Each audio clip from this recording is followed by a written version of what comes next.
The Field of 68 Media Network presents Red is the New Orange, a Syracuse basketball podcast. Vince intercepts a pass, breakaway for the freshman guard, he flies and slams! Aerial assault from Judah Mintz. Looking to go back door to Bell, they get it to a near corner three, knocks it down!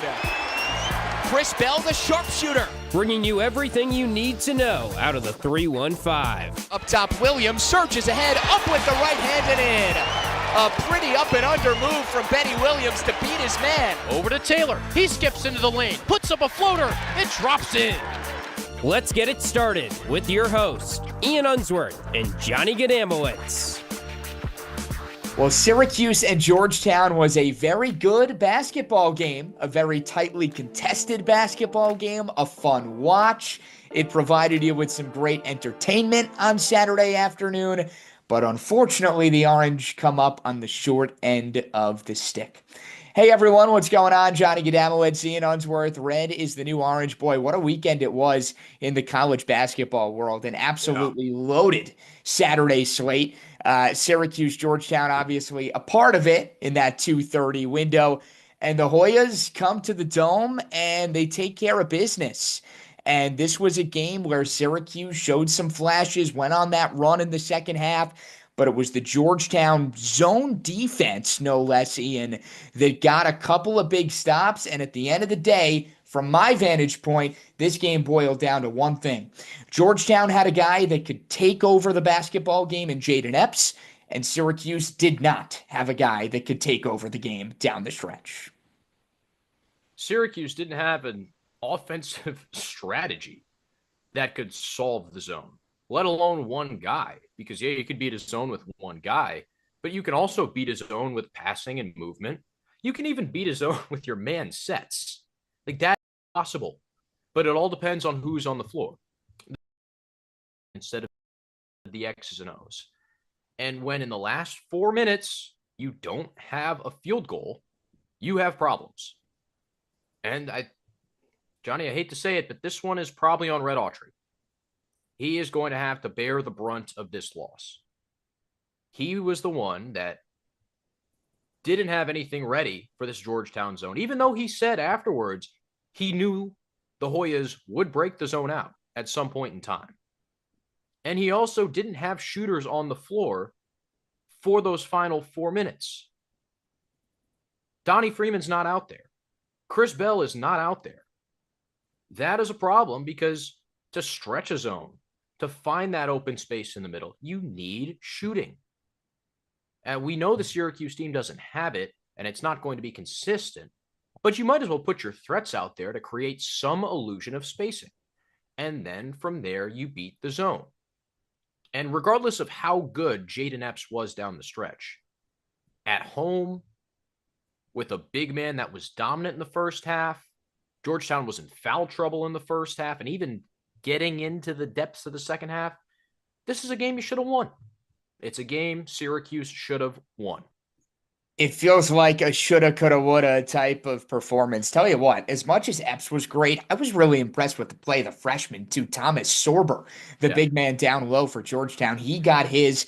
And it felt like Georgetown offensively, as much as it was an Epps takeover when it mattered most, they just were able to go at you different ways. Something that Syracuse drastically lacked. We've talked about the J.J. Starling injury, and everybody's got to step up, and everyone needs to pitch in and do a little more. We haven't gotten that. Chris Bell, I'm talking about you. Jaquan Carlos, I'm talking about you. Like, we've got to see a little more of an uptick, and I think really a sense of urgency, right? Like, even down the last minute or two of play, down the stretch of this basketball game, it was not evident who wanted to take the last shot, right? Like, there was no clear-cut answer, and that's a problem. And I think this Syracuse team is learning as the year goes on, yes, but they're learning that they don't have closers. And in today's day and age, you need closers, and it was never on full display more so than it was on Saturday. This was a game Syracuse needed, I think, right? Like, when you go into ACC play and the going gets tough, you want to be able to hang your hat on some, gritty down to the wire, close non-conference wins, and they didn't get it. I'm with you on the zone aspect of things, Ian. I think Syracuse or Georgetown was essentially daring Syracuse to shoot the ball, and they didn't want to do it. They recognized that Elijah Moore was the only guy that was going to try his luck from downtown, and 4 for nobody else really. 16 from 3. Yeah, 4 for 16. 4 for 16 is the number. That's an ugly percentage. 2 of 8 in the first half, 2 of 8 in the second half. And that's a problem in its own right. Like, what about halftime adjustments? What about having conversations in the locker room and changing the game plan? Like, I'm not asking you to abandon ship, but I am asking you to tinker a little bit and work with what you've got out in front of you. We didn't really get that. I think the zone stopped what was going well for Syracuse offensively, which was Lampkin getting those one-on-ones against Sorber, who had the foul trouble, especially in the first half. Carlos, to his credit, had a really good game. I thought he played really well, Johnny. I know he wasn't effective at the end of the game, but throughout the first 20, 30 minutes, he got wherever he wanted. Yeah. And the numbers aren't bad. 15 points, 5 assists, especially because he went 8 of 8 from the free throw line. Like, my goodness. Yes, Syracuse still missed 8 free throws, but that's a much better number than 6 of 16 or whatever they were putting up in Brooklyn. I thought Carlos, for the most part, orchestrated the offense well until you get to the zone and you can't really play dribble drive anymore. Because although Carlos is a good ball handler, he's not explosive like that. He's not splitting through the top and then creating. The best zone offense was dumping it to Jair Davis in the middle, and let's see where it goes from there. Didn't happen down the stretch. Yeah, just not a formula for success. And again, you tip your cap to Ahoya's defense that showed up ready, that came ready to go, and they executed. And let's make no mistake here, Georgetown did not have a perfect game offensively either. It felt like they could not take the lid off of the basket in the first half from beyond the arc. They were missing 3 after 3 after 3. But again, second half, re-energized group, in-game adjustments, right? You had the trio of Sorber, Epps, and how about Malik Mack? You heard Emmanuel Barbari talk about him on our show on the tail end of last week, former Ivy League standout at Harvard that wreaked havoc on that conference last year. Tell you what, his game has translated to Big East play quite nicely. And Georgetown has a nice little, I don't want to call it a three-headed monster because it's not, but wouldn't call it a monster. They've got options though. There are different guys. They've got different guys that they can turn to and say, hey, go get me a bucket. Or, hey, these next 3-4 minutes, you're going to be the orchestrator. We're going to go as you go. Syracuse when Georgetown's offense really faltered in the first half, they got out and ran. That was the Autry quote at halftime to Matt Park on the Syracuse Sports Network. The defense in transition was awful. There was not a whole lot of effort. He said, we gave them too much. It was constantly 2-on-1, 3-on-1. Only guy back is Elijah Moore, and he's kind of jogging. All right, keep a team in the game, and this is what happens, especially when you have an Epps who will just shoot until he can't shoot anymore. He makes 1 or 2, and there you go. And they made a talking point of it on the broadcast, too, on ACC Network. The analyst's name is slipping me, but it was Kevin Brown. Yes, it was Kevin Brown and Chris Spatola. And Spatola had brought up the fact that, look, like, guys it's an effort thing when it comes to that transition defense. They weren't sprinting to get back. It was a lot of light jogging. It was a lot of letting Georgetown sort of exploit Syracuse in the transition game. And I feel like, Ian, this is something that we haven't harped on a ton this year. But I think it's gotten to the point now where, like, okay, 1 or 2 times your transition defense is poor. Maybe it's a one-off. This is kind of becoming a theme. We've seen it in a couple games now where teams have kind of just been out hustling Syracuse from a transition standpoint. Now, I'm not so sure if that's because it really is a lack of effort or because this team is just not equipped to handle itself very well in transition. But either way, whether it's A or B, that's a problem. It's a strange one because usually 3-pointers missed lead to long rebounds, which lead to runouts. This team isn't taking a whole lot of 3-pointers. Let's be very clear. And I would say they're crashing the glass better than some other Syracuse teams. offensively, but they're still not throwing 3-4. Like, this isn't Houston. They're not throwing 4 bodies on the offensive glass at all times. So, yeah, I think it is an effort thing. And it's a care and it's a want to. And also having a little bit of pride.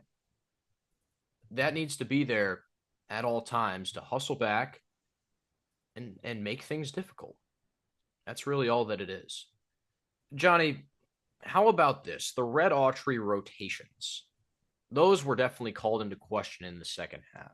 I don't think anyone was comfortable, even though Lucas Taylor got in the scrum, rah, yappity yap, got fired up. Which, by the way, was a great moment. And Yeah. it felt like was kind of what Syracuse needed, an injection of some sort of life, some sort of energy, and you hoped it would spark them. They were a little chippy all game.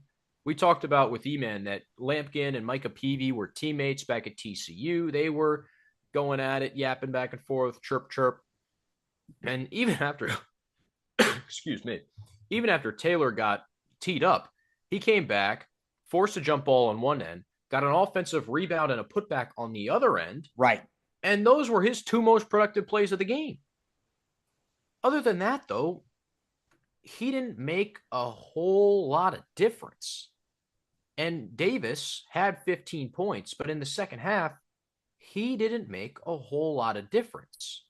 So Red Autry had these guys out there because defensively, they knew the scheme a little bit better than Donnie Freeman and Chris Bell. I don't know if I buy that.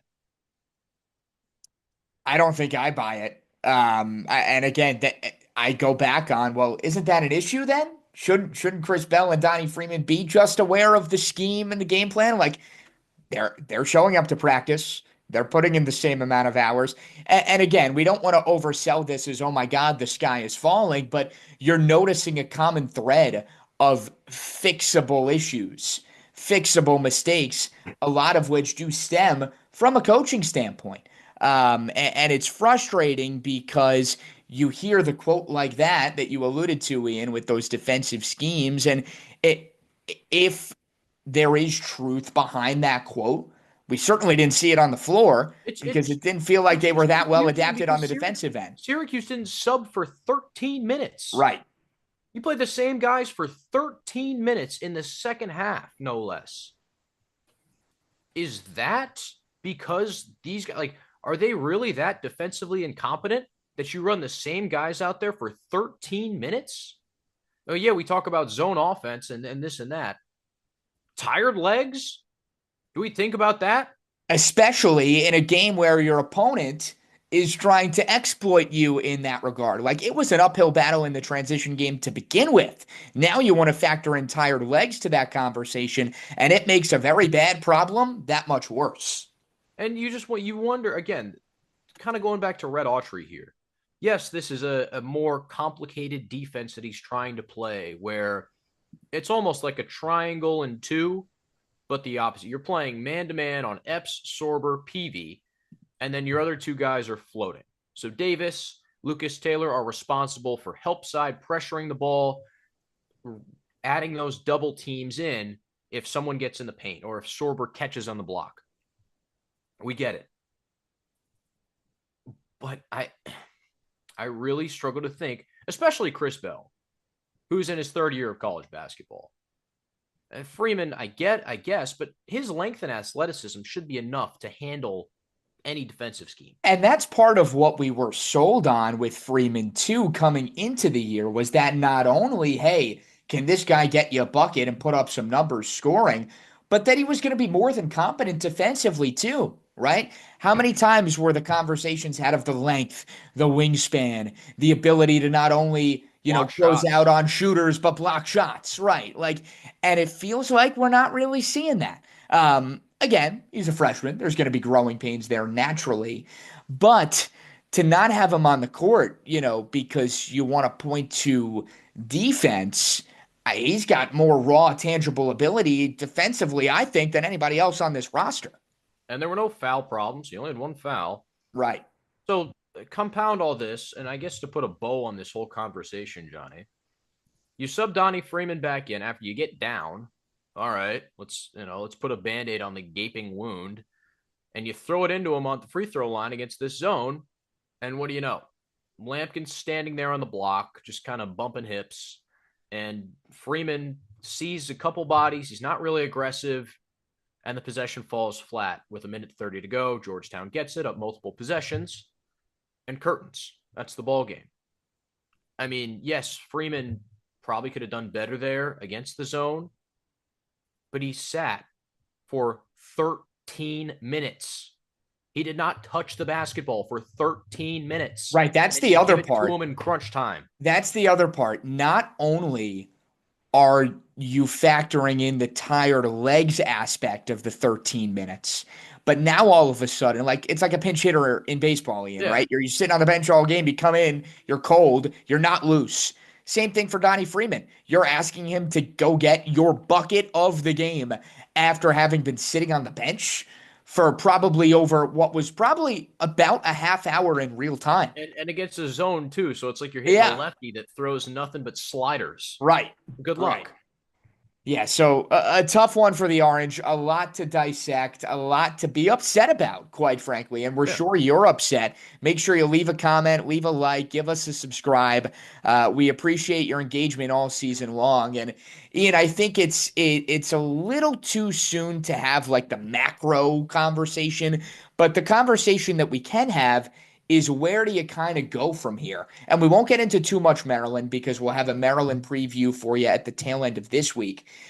But man, a whole week off. Now you got to go back down to Brooklyn, a place that you had no success Thanksgiving week against a Maryland team that, again, more on later in the week, but is really, really good in their own right, too, out of the Big Ten. I wonder and I worry that this snowballs. Notre Dame's a bad loss. Georgetown is a bad loss. If things go how we expect them to, you're probably looking at a Maryland loss. Like, I need a couple of feathers in the cap going into conference play that I can feel good about. And I know this team looked fine against the UAlbany Great Danes, and, they flexed their muscles against, Cornell, and they got that, elusive win over Colgate. I'm sorry, that's not enough to really make me feel good going into ACC play. It's not. No, and for the Syracuse program standard, that's not really enough. I'm not here to have the Autry job conversation. No one should be having that conversation right now. What Autry and his staff should be doing is figuring out how they are teaching these things and whether they need to be reevaluated. I think that's more of the consensus. Because when you can't play guys because they don't know your scheme, especially when those two guys are supposed to be starters, that's a problem. When your team isn't getting back on transition defense, that's a problem. Those are fixable things, and those aren't necessarily things that involve being a less talented team than your opponent. And I think that's what makes it all the more frustrating, because it would be one thing if they were just less talented. But we know that this team is better than what they've shown us so far. Because we've seen less talented Syracuse teams than this team. Absolutely. And the thing that's holding them back is not necessarily lack of execution. It is more systematic type problems. So, and a broken left hand, too. Yes, of course. I worry that it's tough to make adjustments as big as the adjustments this team needs to make on the fly. And maybe the week off is a good thing. Maybe this week in practice is going to be a week in practice unlike the Orange have experienced all year. Quite frankly, I hope it is. I think it is a little bit of, hey, like you sort of just alluded to, Ian, we need to go back to the drawing board a little bit on some of these things. And it's so hard to do that in season, especially when you've been teaching things all summer, all fall. And now it's, I don't know what you change. What I do know is that you got to have all your players comfortable with whatever system you want to run. And if they're not, then you got to kind of change that system. So is it change the system, or is it get the players up to speed with the system that has been failing you so far? It's a two-headed monster. It goes back and forth both ways. We'll see. The toughest part about this time of year is there are no easy games anymore. Syracuse is done with besides Bucknell, Syracuse is done with the bye games. And even those, those weren't easy. My goodness. but you're done with the bye games. The rest of the student population is back home at this point. So you're on campus by yourself. Which, by the way, quick footnote here. We brought up the attendance last week. Mm-hmm. I was disappointed, man. Syracuse, Really? Georgetown. I know it's break. Now, I'll give credit to the fans that were there. They made their presence felt. But looking at the final number, I think it was only at 17,000 as far as paid attendance was concerned. That for me, that's a number that, again, if I'm the one making the decisions in the athletic department and looking at those numbers, that's a number to me that's a little concerning. Yeah, it could. I mean, can't say much about the time of the game or the day of the game. And Saturday at 2:30 is Saturday at 2:30. That's pretty easy to clear your calendar off for. But I get it if people are traveling, if people are getting an early start on holiday vacations. I'm going to keep making excuses, Johnny. But this is Syracuse, Georgetown we're talking about. When was the last time either team made the tournament? 2021? You're right. Yeah. But it still means something to the people in the community and to the college basketball fan that reminisces on those old Big East days. And I was optimistic that it would mean something enough to get that number a little higher than 17,000. Maybe I'm wrong. Maybe I'm just, fascinated with the old Big East days a little too much and people are moving beyond it. Regardless, that's neither here nor there. And that I didn't want to open up this whole can of worms, but I had to bring that up. Well, back to the whole moving forward thing. Students are gone. You have no responsibilities besides basketball. So if the team comes out unprepared on Saturday, then there should be red flags, alarms, and sirens going off. That's the only way to put it. It's the only way to put it. Because like you said, looking at this schedule, Bucknell's the only game you got left that makes you feel like, yeah, win on paper. And then after that, ACC play. It resumes on New Year's Eve, and it is all conference opponents the rest of the way. We won't do a ton of ACC talk yet because we'll have a couple months to break down the Atlantic Coast Conference and now the Atlantic Pacific Coast Conference. And oh yeah, a team in Texas too. So that'll be fun to have those conversations throughout the course of the year. Any final thoughts here, Ian, before we sign off? A frustrating Syracuse loss. Again, the Hoyas come to the Dome, no less, and Ed Cooley's team a statement win before they get it to the Crux. The 100th meeting, and it goes Georgetown's way. That'll do it for us. Again, drop us a like, drop us a follow, drop us a subscribe. No game to preview because we will have a game preview for you tail end of this week before the Orange get the Maryland Terrapins in a game that hopefully should have a lot of Syracuse fans there down in Barclays, obviously big alumni based in New York City. So that is one to look forward to in a game where, again, another one of these non-conference games from kind of a litmus test standpoint where we're going to find out a lot. We are going to. More on that on Friday, though. Until then, with Ian, I'm Johnny saying so long. Have a great week, and we will talk to you